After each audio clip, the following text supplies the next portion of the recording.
Welcome, everyone, to day number 12. This is the journey of 30 days that we are on in the Shiro's group from shame to empowerment. And today I've titled it When Attacking Others is Shame Turned Outwards. It's looking at one of the most uncomfortable but also the most human reaction to shame when the energy turns outward. And we have all been there, have we not? I mean, that moment when something inside us feels raw or exposed, and instead of folding inward, we push it out. We blame, we criticize, maybe we even snap. And underneath all of that is the shame talking. So, welcome here on day 12. Did I say that? I think I said that. So, okay, so what I want to say about when shame rises is that it's actually kind of like the same somatic response you have with an anxiety attack. In that it can feel like a sudden flood of heat, our body tenses, our heart rate spikes, our brain scrambles to try and protect ourselves, and we automatically go into a fight, flight, or freeze response. And one of shame's favorite fight responses is to attack because it can feel good to lash out, to release that negative energy that is built up. So, however, most women are uncomfortable with this reaction, and instinctively they know something deeper is driving the story. And they don't like to respond like that. And just, we are humans. Sometimes it happens when we're facing, I don't know, feelings of inadequacy or something. We deflect, we push it away, we project it on somebody else. Anybody spouse know what I'm talking about here? So, spouse, friends, families, whatever it is, maybe we're criticizing a partner for something small when deep down we're feeling unseen or underappreciated.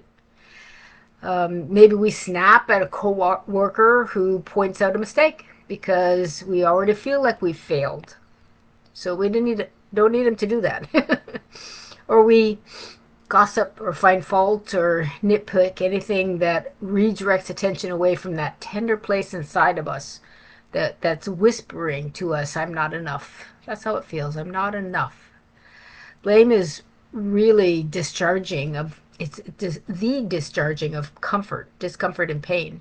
It's a quick and dirty way to offload our own shame. Just get rid of it. And it provides a momentary sense of control, but it's very short lived. And that leaves us feeling disconnected from others and from our own hearts, which is, for women, that's probably one of the most uncomfortable places that we don't like to be. It never feels good. And the result is we probably hurt someone we love, care about, and then we end up feeling worse than we did with the initial shame. But it happens for a reason, so we can understand that shame and be able to let go of it and not continue to have this outward attacking response. Because the truth is, when we attack others, we're often projecting a part of ourselves that we haven't yet learned to integrate. That's the lesson. The parts we reject in ourselves, our fear, our insecurities, our imperfections, they become the very things that we judge in others. So you've probably heard a friend say, when you're criticizing them, you should look in the mirror. That's what they're talking about. Oftentimes, relationships in our lives are literally that mirrors to what is going on in our own lives. And the work of transforming that begins when we recognize this pattern and we reclaim it. Instead of Instead of saying something like, you're so selfish, we pause and we ask, where might I be afraid to meet my own needs here in this situation? It's one of those pause and reflect moments before we react.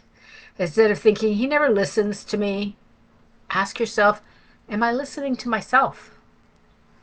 This is what it means to move from reaction to reflection.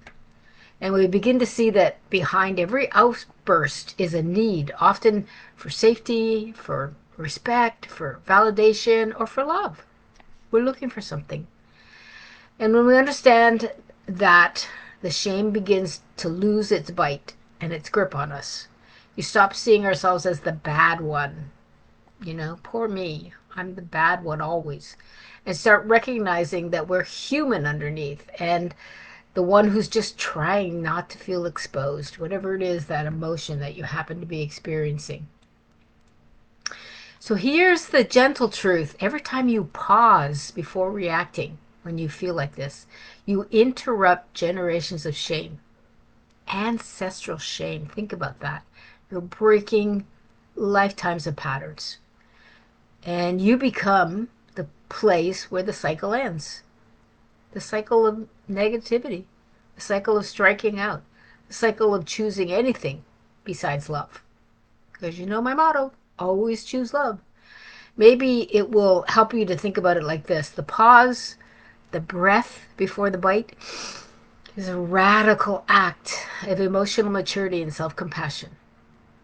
I'm going to say that again. The pause, that breath you choose to take before you strike out at someone, is a radical act of emotional maturity and self-compassion.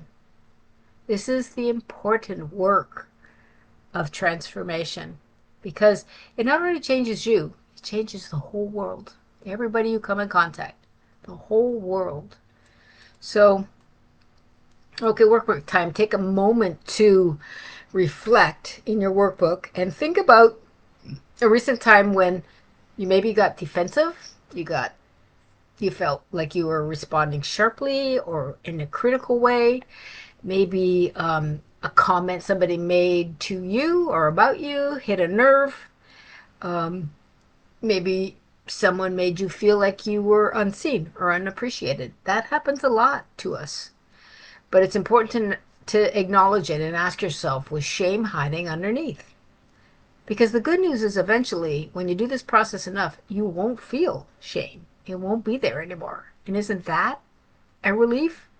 That's freedom waiting on the other side for you. So acknowledge in your workbook, in the situation that you're thinking back on, what were you feeling? Were you hurt? Were you responding from fear? Most of the time you are. I literally say there's two choices, love or fear. If you're not in love, you're choosing fear for some reason. Were you feeling powerless maybe? Were you feeling misunderstood in a way that you just couldn't reconcile?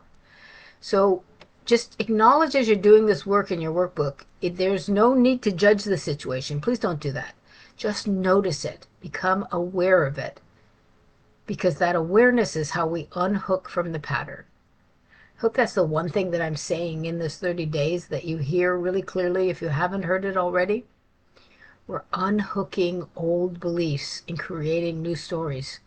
And you do it one step at a time. So the next time you feel yourself getting defensive or ready to lash out, pause, take a breath, and say to yourself, how am I feeling?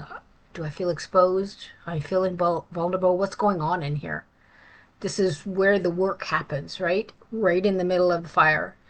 That simple phrase brings honesty into your moment, right? I feel exposed.